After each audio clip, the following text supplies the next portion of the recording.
നമസ്കാരം. രാമമന്ത്രങ്ങൾ എങ്ങും നിറഞ്ഞു നിൽക്കുന്ന ഈ സായം സന്ധ്യയിൽ എല്ലാ സജ്ജനങ്ങൾക്കും സന്ധ്യാദീപത്തിലേക്ക് സ്വാഗതം.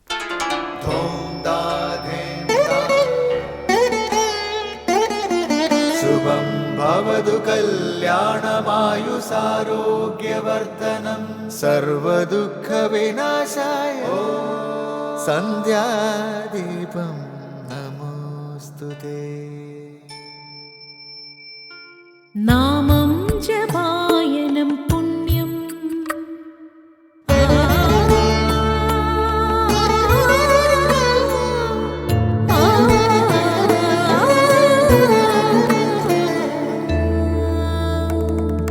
നാമം ജപായനം പുണ്യം നിരുപമദീപാങ്കുരം പോലെ സ്വരശ്രുതിലയവരമതുലം ദീവാങ്കണം മോക്ഷ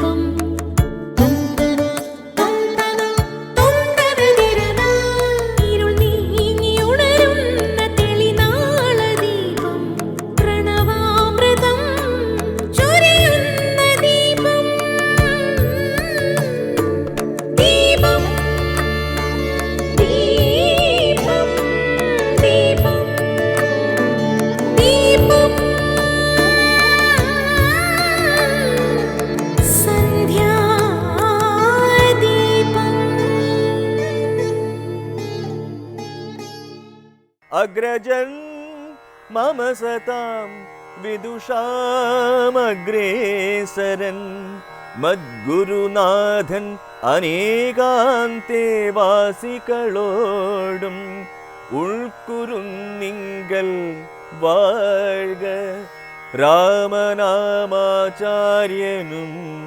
മുഖ്യന്മാരായ ഗുരുഭൂതന്മാർ മറ്റുള്ളോരും.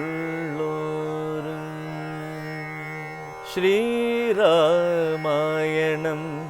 പുരാ വിരിഞ്ച വിരചിതം 100 കോടി ഗ്രന്ഥമുണ്ടില്ലതു ഭൂമി തന്നിൽ രാമനാമത്തെ ജപിച്ചോരു കാട്ടാളൻ മുന്നം മാമുനി പ്രവരനായി വന്നതു കണ്ടു ധാതാ ഭൂമിയിലുള്ള ജന്തുക്കൾക്കു മോക്ഷാർത്ഥമിനി ശ്രീ മഹാരാമായണം ചമയ്ക്കന്നരുൾ ചെയ്തു. എന്തുകൊണ്ടാണ് രാമായണത്തെ ആർഷമെന്ന് വിശേഷിപ്പിക്കുന്നത് എന്നതിനെക്കുറിച്ചാണ് ഇന്നലെ പറഞ്ഞു നിർത്തിയത്. രാജർഷിമാരുടെ പരമ്പര, അതാണ് ഇക്ഷ്വാകുവിൻ്റെ പരമ്പര. രഘുവിൻ്റെ പരമ്പരയുമാണത്. ആ പാരമ്പര്യത്തിൽ ഏറ്റവും ഉത്തമനായ അവകാശിയായിരുന്നു ശ്രീരാമചന്ദ്രൻ. ഋഷി തന്നെയായിരുന്നു രാമനെന്ന് താൽപ്പര്യം. ഈ ഒരു ഋഷിയുടെ കഥയായതിനാൽ രാമായണം ഋഷിയെ സംബന്ധിച്ച കാവ്യം എന്ന അർത്ഥത്തിലും ആർഷമായി തീരുന്നു. ശ്രീരാമൻ രാജ്യം ത്യജിച്ചത് പിതാവിൻ്റെ വരങ്ങൾ സഫലമാക്കാനോ പ്രതിജ്ഞ പരിപാലിക്കാനോ അല്ല. അദ്ദേഹത്തിന് രാജ്യഭരണത്തിലും ഭോഗ ഐശ്വര്യങ്ങളിലും സഹജമായ താൽപ്പര്യക്കുറവുള്ളതുകൊണ്ടായിരുന്നു ശ്രീരാമൻ്റെ രാജ്യത്യാഗത്തിൻ്റെ കാരണം. താൻ കൈകേയിക്ക് നൽകിയ വരങ്ങൾ പരിപാലിച്ചു കൊടുക്കണമെന്ന് ദശരഥൻ വാൽമീകി രാമായണത്തിൽ ഒരിടത്തും രാമനോട് ആവശ്യപ്പെട്ടിട്ടില്ല. രാമന് പിതൃഭക്തി ഉണ്ടായിരുന്നെങ്കിലും പിതാവ് ആവശ്യപ്പെടാത്ത കൃത്യമാണ് അദ്ദേഹം ചെയ്തത്. അതിന് ഒരേ ഒരു കാരണമേ ഉള്ളൂ. തുടർന്നുള്ള ഭാഗം നാളെ കേൾക്കാം. തുടർന്ന് ശ്രീ കാവാലം ശ്രീകുമാർ ശിവാനന്ദ ലഹരി ആലപിക്കുന്നത് കേൾക്കാം.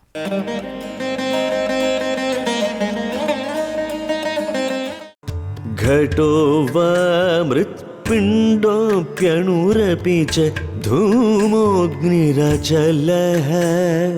പടോ വാ തന്തുർവാ പരിഹരതി കിം ഘോരശമനം വൃഥാ കണ്ഠക്ഷോഭം വഹസി തരസാ തർക്കവചസാ പദാംഭോജം ശംഭോർഭജ പരമസൗഖ്യം വ്രജസുധീഃ घटो वा मृत्पिण्डोऽप्यणुरपि च धूमोऽग्निरचलः पटो वा तन्तुर्वा परिहरति किं घोरशमनम् वृथा कण्ठक्षोभं वहसि तरसा तर्कवचसा पदाम्भोजं शम्भोर्भज परमसौख्यं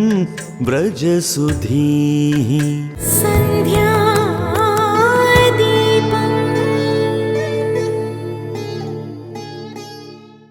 അടുത്തതായി ശങ്കര സ്തോത്രാമൃതം.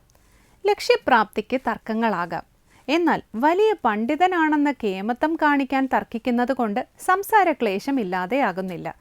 വെറുതെ കണ്ടക്ഷോഭം വരുത്താമെന്നല്ലാതെ മറ്റൊരു പ്രയോജനവുമില്ല. അതുകൊണ്ട് അതെല്ലാം ഉപേക്ഷിച്ച് ഭഗവത് പാദം ഭജനം ചെയ്യൂ എന്ന് പറയുന്ന ശങ്കരാചാര്യരുടെ ശിവാനന്ദ ലഹരിയിലെ 6-ാം ശ്ലോകമാണ് ഇന്ന് ശങ്കര സ്തോത്രാമൃതത്തിൽ സ്വാമി ചിദാനന്ദപുരി വ്യാഖ്യാനിക്കുന്നത്.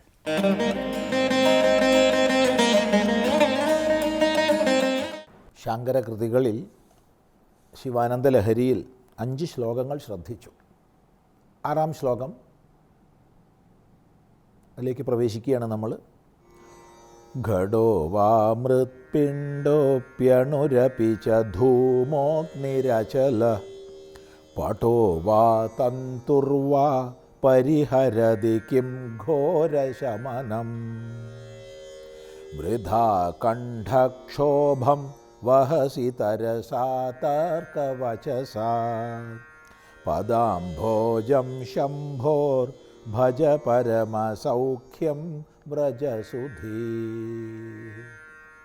ഘടോ വാ മൃത്പിണ്ഡോപ്യണുരപി ച ധൂമോഗ്നിരചല പടോ വാ തന്തുർവാ പരിഹരതി കിം ഘോരശമനം വൃഥാ കണ്ഠക്ഷോഭം വഹസി തരസാ തർക്കവചസാ പദാംഭോജം ശംഭോർ ഭജ പരമസൗഖ്യം വ്രജസുധീ ഘടഃ വാ ഘടമാകട്ടെ മൃത്പിണ്ഡഃ മൃത്പിണ്ഡമാകട്ടെ മൺകുടം മൃത്പിണ്ഡം മണ്ണ് മണ്ണിൻ്റെ പിണ്ഡം മൺകട്ട അപ്പി അണുഹു അല്ലെങ്കിൽ അണുവാകട്ടെ അപിച്ച ധൂമഃ അല്ലെങ്കിൽ പുകയാകട്ടെ അഗ്നി അല്ലെങ്കിൽ അഗ്നിയാവട്ടെ അചലഹ അല്ലെങ്കിൽ പർവ്വതമാകട്ടെ പട്ടോവ തന്തുർവ വസ്ത്രമാകട്ടെ തന്തുവാകട്ടെ നൂലാകട്ടെ പരിഹരതി കിം ഘോരശമനം ഘോരമായ സംസാര ദുഃഖത്തെ ഇല്ലാതാക്കുമോ ചോദ്യമാണ്. അതുകൊണ്ട് വൃഥാ കണ്ഠക്ഷോഭം വഹസി വെറുതെ കണ്ഠക്ഷോഭം ചെയ്യാണ്. തരസാ തർക്കവചസ വളരെ വേഗതയോടുകൂടി തർക്കവാക്യങ്ങളെ പറയുകയാണ്. ഇതുകൊണ്ടൊക്കെ എന്ത് കാര്യം? അതുകൊണ്ട് ഹേ സുധീ നല്ല ബുദ്ധി ശംഭോഹോ പദാംഭോജം ഭജ ശംഭുവിൻ്റെ പദാംഭോജത്തെ നീ ഭജിച്ചാലും അത് പരമസൗഖ്യമാണ്. ഈ ഒരു ശ്ലോകം വളരെ ശ്രദ്ധിച്ച് പഠിക്കേണ്ടതാണ്. കാരണം ഇല്ലെങ്കിൽ നമ്മൾ തെറ്റിദ്ധരിക്കും. ശാസ്ത്രപ്രവൃത്തികൾ വേണ്ട, വേദാന്തശാസ്ത്രം അല്ലെങ്കിൽ ന്യായശാസ്ത്രം ഒന്നും ആവശ്യമില്ല, തർക്കശാസ്ത്രം ആവശ്യമില്ല, അതൊന്നും പ്രയോജനം ചെയ്യില്ല എന്ന് നമ്മൾ തെറ്റിദ്ധരിക്കും. അങ്ങനെയാവുമ്പോൾ നമ്മുടെ വൈജ്ഞാനിക നിധിയിൽ തന്നെ അർത്ഥമില്ലെന്ന് വരും. ഇവിടെ നമ്മൾ മനസ്സിലാക്കേണ്ടത് തർക്കവും ന്യായവും വേദാന്തവും ഒക്കെ തന്നെ പദാർത്ഥ നിർണയത്തിനാണ്, തത്വനിർണയത്തിനാണ്. ആ തത്വനിർണയത്തിലേക്ക് എത്താൻ വേണ്ടി ശാസ്ത്രങ്ങൾ സ്വീകരിക്കുക. അല്ലാതെ തത്വനിർണയത്തിലേക്ക് എത്താതെ ഞാൻ പണ്ഡിതനാണെന്ന് അറിയിക്കാൻ വേണ്ടി സ്ഥാനമാനങ്ങളോ ധനമോ കിട്ടാൻ വേണ്ടി അല്ലെങ്കിൽ ഞാൻ വലിയ വിദ്വാനാണെന്ന് സ്ഥാപിക്കാൻ വേണ്ടിയൊക്കെ വെറുതെ തർക്കങ്ങളിൽ ഏർപ്പെട്ടിട്ട് ഒരു പ്രയോജനമില്ല. ലക്ഷ്യപ്രാപ്തിക്ക് തർക്കങ്ങളാവാം, ശാസ്ത്രങ്ങളാവാം, പക്ഷെ അതിൽ കുടുങ്ങിപ്പോവരുത്. ഇതാണ് ഈ ശ്ലോകത്തിൻ്റെ സന്ദേശം. നോക്കൂ, ഘടോവ മൃത്പിണ്ഡഃ. വേദാന്തം പഠിക്കുന്ന വിദ്യാർത്ഥികൾ വളരെയധികം പറയുന്ന ദൃഷ്ടാന്തമാണ് മൺകട്ടയുടെയും മൺകുടത്തിൻ്റെയും. മൺകുടത്തിൽ മണ്ണല്ലാതൊന്നില്ല എന്ന് സ്ഥാപിക്കാനാണ്. അപ്പോൾ പാരമാർത്ഥിക സത്യത്തെയും വ്യാവഹാരിക സത്യത്തെയും വേർതിരിക്കാൻ വേണ്ടി വേദാന്ത വിദ്യാർത്ഥികൾ ഉപയോഗിക്കുന്നതാണ് ഘടം, മൃത്പിണ്ഡം എന്നിവ. അതുപോലെ അണുശബ്ദം ഏറ്റവും അധികം ഉപയോഗിക്കുന്നത് വൈശേഷിക ദർശനത്തിലാണ്. അപ്പോൾ വൈശേഷിക ദർശനം പഠിക്കുമ്പോൾ നമ്മൾ അണുക്കൾ, പരമാണുക്കൾ ചേർന്നിട്ടാണ് ദ്രവ്യമുണ്ടായത്, പരമാണുക്കൾ നിത്യങ്ങളാണ്, നിത്യങ്ങളായ പരമാണുക്കൾ ചേർന്ന് അനിത്യങ്ങളായ ദ്രവ്യങ്ങളുണ്ടാവും എന്നൊക്കെ പഠിക്കും. അപ്പോൾ അവിടെ പരമാണു എന്ന് ആവർത്തിച്ച് പറയും. അതുപോലെ ധൂമഃ, അഗ്നിഃ, അചലഃ. എവിടെ പുകയുണ്ടോ അവിടെ അഗ്നിയുണ്ട്. ആ പർവ്വതം കണ്ടില്ലേ, ആ പർവ്വതത്തിൽ അഗ്നിയുണ്ട്. നിനക്കെങ്ങനെ മനസ്സിലായി? ധൂമം ഉള്ളത് കൊണ്ട്. അപ്പോൾ എവിടെ പുക കാണുന്നുണ്ട് അവിടെ അഗ്നി ഉണ്ടായിരിക്കണം. ആ പർവ്വതത്തിൽ പുകയുണ്ട്, അതുകൊണ്ട് ആ പർവ്വതത്തിൽ അഗ്നി ഉണ്ടാവണം എന്നുള്ള നിഗമനമൊക്കെ തർക്കശാസ്ത്രത്തിലാണ് വരുന്നത്. അത് ന്യായപദ്ധതിയിൽ വരുന്നു. ഈ ന്യായപദ്ധതിയെ നമ്മൾ വേദാന്തത്തിലും സ്വീകരിക്കുന്നുണ്ട്, സാഖ്യത്തിലും സ്വീകരിക്കുന്നുണ്ട്. അതുപോലെ പടോവ തന്തുർവ, പടം വസ്ത്രം, തന്തു നൂലല്ലാതെ ഒന്നും വസ്ത്രത്തിലില്ല. അപ്പം നൂല് ഊടും പാവുമായി ചേർന്നപ്പോൾ വസ്ത്രം ഉണ്ടായി. വസ്ത്രം കാണപ്പെടുന്നുണ്ടെങ്കിലും അത് വാസ്തവത്തിൽ തന്തുവാണ്, ഇതുപോലെ പരമാത്മാവാണ് ഈ പ്രപഞ്ചം മുഴുവൻ എന്നൊക്കെ സ്ഥാപിക്കാൻ വേദാന്തികളും ഇതര ദർശനങ്ങളിലും പ്രയോഗിക്കുന്ന പദങ്ങളാണിത്. അപ്പോൾ ഘടം, മൃത്പിണ്ഡം, അണു, ധൂമം, അഗ്നി, അചലം, പടം, തന്തു, ഇതൊക്കെ ശാസ്ത്രവിചാരത്തിൽ ഉപയോഗിക്കുന്ന പദാവലികളാണ്. ഈ പദാവലികളെ മുൻനിർത്തിയിട്ട് ഇവിടെ ചോദിക്കുകയാണ്, ഇത് ഘോരമായ സംസാരത്തെ ഇല്ലാതാക്കുമോ ഈ പദങ്ങളൊക്കെ? ഇത് വെച്ച് പറഞ്ഞ് സഭകളിൽ തർക്കിച്ച് വിദ്വാനായിരുന്ന് ഞാൻ വലിയ പണ്ഡിതനാണ്, പണ്ഡിതരത്നമാണ് എന്നൊക്കെ അഭിമാനിച്ചിരുന്നാൽ ഈ സംസാരക്ലേശം ഇല്ലാതാകുമോ? ഇതാണ് ചോദിക്കുന്നത്. പരിഹരതിക്കും ഘോരശമനം, ഘോരമായ അഗ്നിയെ, ശമനനെ, സംസാര ദുഃഖത്തെ, സംസാര അഗ്നിയെ പരിഹരിക്കുമോ? ഇല്ല എന്നാണ് മറുപടി. അതുകൊണ്ട് എന്ത് ചെയ്യണം? വൃഥാ കണ്ഠക്ഷോഭം വഹസി, വെറുതെ കണ്ഠക്ഷോഭം മാത്രമാണിത്. സഭകളിൽ വലിയ വിദ്വാനാകാൻ വേണ്ടി ചെയ്യുന്ന പ്രസംഗം മാത്രമാണിത്. ഒരു പ്രയോജനവും ഇല്ല. വൃഥാ കണ്ഠക്ഷോഭം വഹസി, വെറുതെ കണ്ഠക്ഷോഭത്തെ നീ വഹിക്കുന്നു. എങ്ങനെ? തരസ, വേഗതയോടുകൂടി, തർക്കവചസ, തർക്കവാക്യങ്ങളെ കൊണ്ട്. അതെല്ലാം ഉപേക്ഷിച്ച് ഭഗവത് പാദഭജനം ചെയ്യൂ എന്ന് പറയുകയാണ്. ഈ ഭാഗം നമുക്കൊന്നുകൂടി വിചാരം ചെയ്യാം. അടുത്തതായി ദീപാരാധനയാണ്. ക്ഷേത്ര സന്നിധിയിലെത്തി മംഗളാരതി തൊഴുത് ഇന്നത്തേക്ക് മടങ്ങാം. എല്ലാവർക്കും നമസ്കാരം.